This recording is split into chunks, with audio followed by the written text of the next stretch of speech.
રાજમાં બોલાવવાનું કારણ અરે રાજા બદિયારને આરામ કરવાનો સમય થઈ ગયો છે, માટે રાજમાં સોગી ફેરા કરો. અંદરનું કોઈ બહાર નહીં અને બહારનું કોઈ અંદર નહીં. બહુ સારું, બહુ સારું, બહુ સારું.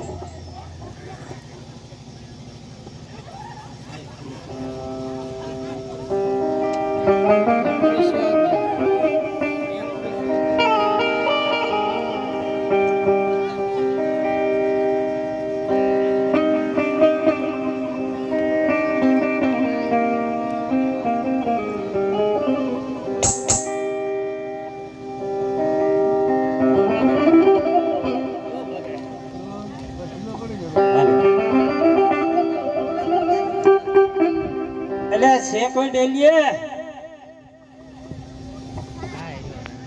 કોણ તું આ ડેલી દેખાતો ના? એટલે ક્યાં આજુબાજુ જોયા નહીં એટલે મેં કીધું હાથ કરું. તો તમે કોણ છો? તને કોણ લાગુ?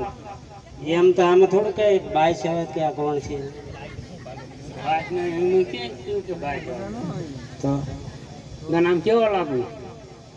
મને તો આમ માણા જેવો જ લાગે, પણ આમ કેવા તમે આમ છો કોણ એ તો કયો. પ્રધાન. વરદાન છો.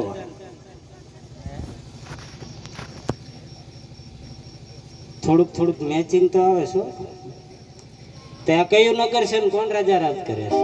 હું એરિયા નવા જ નાખા તો ભલામણા તું કેમ તું મારી જેવો હો? એટલે તો જાઓ બાપુ પૂછતા હો. બાપુ આરામમાં હે. પૂછવા તો જવું પડશે. ખબર જાગે તો હું જાઉં. તો જા, ગરમ થશો. એ મને કઈ વાંધો નહીં, ખીજાય છે તો તને ચોકી ફેરો તું કર. હું જાઉં. બાપુ હે બોલો પ્રધાનજી. એમ કે કયું નગર ને કોણ રાજા રાજ કરે? અરે પ્રધાનજી, રજવાડી કે તો પિંગલગઢ નગરી છે, અને જો રાજાની વાત કરતા હોય તો અરે પિંગલગઢમાં રાજા બદિયાર રાજ કરે છે. પટિયા રાજા રાજ કરે છે. તો જાઓ મહારાજાને કહો કે ગોરદેવ રજા માંગે મળવાની. એક ગોરદેવ મરવા માંગે. બાપુ અરે પ્રધાનજી, હા, ગોરદેવ જો રાજના હોય તો રાજી થી લઈ આવો, અને જો રખડતા ભટકતા હોય તો સબ શીખ દે અને રવાના કરો. ઓય કેવો હો? તને એમ કેવા લાગ્યા? રાજનો હો રોકડિયો ફુકડિયો. અરે રાજના ગોર છું. જાઓ ને. રાજી ખુશી કીધું. અરે પટિયા રાજાના ચરણોમાં ભૂદેવ નમન કરે છે. અરે ભૂદેવના ચરણોમાં બદિહારના નમન છે. અરે બોલો ભૂદેવ. અરે ભૂદેવ ક્યાંથી આવો છો? અરે મારી નગરી પિંગલગઢ સુધી આવવાનું કારણ? અરે મહારાજા, આવવાની જો તમે વાત કરતા હોય તો આવું છું પોકરણગઢથી. અને પોકરણગઢના રાજા અજમલ તેમને દીકરી સગુણા એનું ટકોરને શરીફ લઈને આવ્યો છું. જો કોઈ તમારા કુંવર હોય તો બતાવો. અરે બસ કરો ભૂદેવ, તમને હજી ખબર નહીં હોય પોકરણગઢના રાજા અજમલ એની સાથે 20 વર્ષથી વેર ચાલે છે. માટે જે આયા એને એ રસ્તે રવાના થાવ, બાકી તમારું ધડ મસ્તક અલગ થશે. અરે મહારાજા, તમારે જો 20 વર્ષથી વેર હાલતા છે એ તો મને ખબર નથી, પણ મહારાજા વેરની વસૂલાત આવી રીતે ન થાય. જો વેરની વસૂલાત કરવી હોય તો કા દીકરી લ્યો અને કા દીકરી દો તો વેરની વસૂલાત થાય. અરે બરોબર છે ભૂદેવની કહેવાનું. અરે પ્રધાનજી, હાલ રાજમાંથી રાજમાતાને બોલાવો.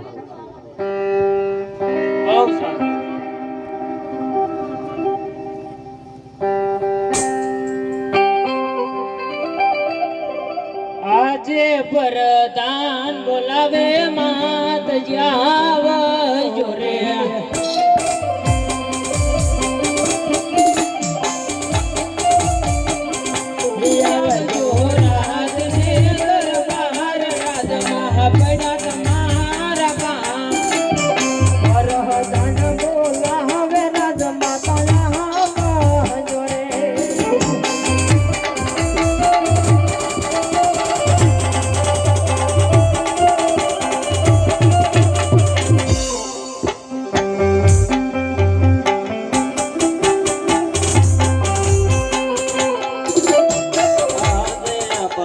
ધન બોલાવે હે રાજમાતા આવે આવે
માતુશ્રીને પ્રણામ. માતુશ્રી રાજની અંદર બોલાવવાનું કારણ